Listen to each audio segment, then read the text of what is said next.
गंगा विलास cruise की शुरुआत होना भी एक साधारण घटना नहीं है। बुलेट ट्रेन आई नहीं, वंदे भारत से काम चलाना पड़ा। कहीं भैंस तो कहीं गाय से टकराकर मरहम पट्टी कराती नजर आई वंदे भारत एक्सप्रेस। हाल यही हुआ गंगा की सफाई का भी। भारी भरकम बजट के साथ गंगा तो साफ हुई नहीं, लेकिन क्रूज की सवारी कराई जाने लगी। बड़े बड़े दावों के बीच गंगा विलास क्रूज के छपरा में फंस जाने की खबर से हड़कंप मच गया। आनन फानन में टीमों को लगाया गया और फिर स्पष्टीकरण भी आ गया। ऐसा कुछ हुआ नहीं है, ऐसे दावे झूठे हैं, ये बताया गया। बोलता हिंदुस्तान पर मैं हूं आपके साथ फिरजा शाकिर अली बेग। प्रधानमंत्री मोदी ने वाराणसी से इस दावे के साथ कि दुनिया का सबसे लंबा रिवर क्रूज है एमवी गंगा विलास रवाना किया।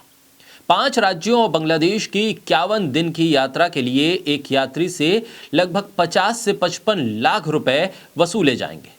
मतलब चप्पल पहनने वाला हवाई सफर कर सके, ये इरादा, ये वादा तो प्रधानमंत्री ने किया था, लेकिन क्रूज में सफर ना कर सके, ये भी मुश्किल खड़ी कर दी है। इतनी ऊंची कीमत के बाद भी मार्च 2024 तक पहले ही बुक हो चुका है ये क्रूज। वाराणसी से रवाना होने के बाद 16 जनवरी को खबर आई कि ये गंगा विलास क्रूज कम पानी की वजह से बिहार के छपरा में फंस गया है और जो पर्यटक हैं उनको चिरांद नाम के पुरातात्विक स्थल पर ले जाने के लिए छोटी छोटी बोट का सहारा लिया गया। छोटी छोटी बोट के सहारे टूरिस्ट को क्रूज से निकाला गया और किनारे तक लगाया गया। एसडीआरएफ की टीमें भी मौजूद रहीं और किनारे पर तैनात रहीं।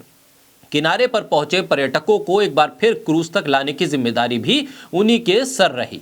लेकिन क्रूज के ऑपरेटिंग को देखने वाले एक्सोटिका हेरिटेज ग्रुप के चेयरमैन राज सिंह ने इन खबरों को गलत बताया। उन्होंने कहा कि क्रूज तय समय पर पटना पहुंचा।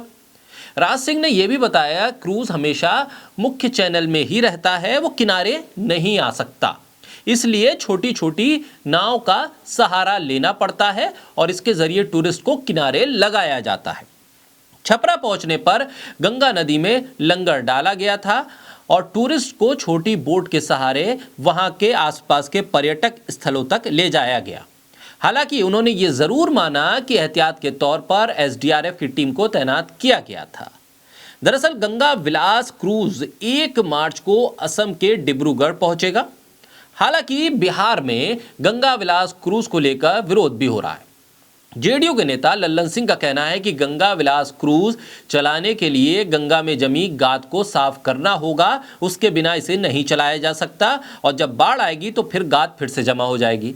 ऐसे में सिर्फ गंगा विलास क्रूज को चलाने के लिए करोड़ों रुपए गाद की सफाई पर लगेंगे, जो जनता का पैसा है। इसे उन्होंने जनता की लूट बताया। लल्लन सिंह ने बताया कि किस तरह से बिहार में गाद की समस्या है और दरअसल यही गाद वजह बनी इस क्रूज के छपरा में अटकने की, जिसको छुपाया जा रहा है। बहरहाल 62.5 मीटर लंबे और 12.8 मीटर चौड़े, इसके साथ ही 1.35 मीटर गहरे 3 मंजिला जहाज नुमा 18 सूट वाले लग्जरी कमरों के साथ कन्वर्टेबल बेड, फ्रेंच बालकनी और air condition sofa, LED TV, smoke alarm, attach bathroom, gym, spa, outdoor observation deck, निजी बटलर जैसी सेवाओं के साथ चलता फिरता ये 5 स्टार होटल अब चल पड़ा है।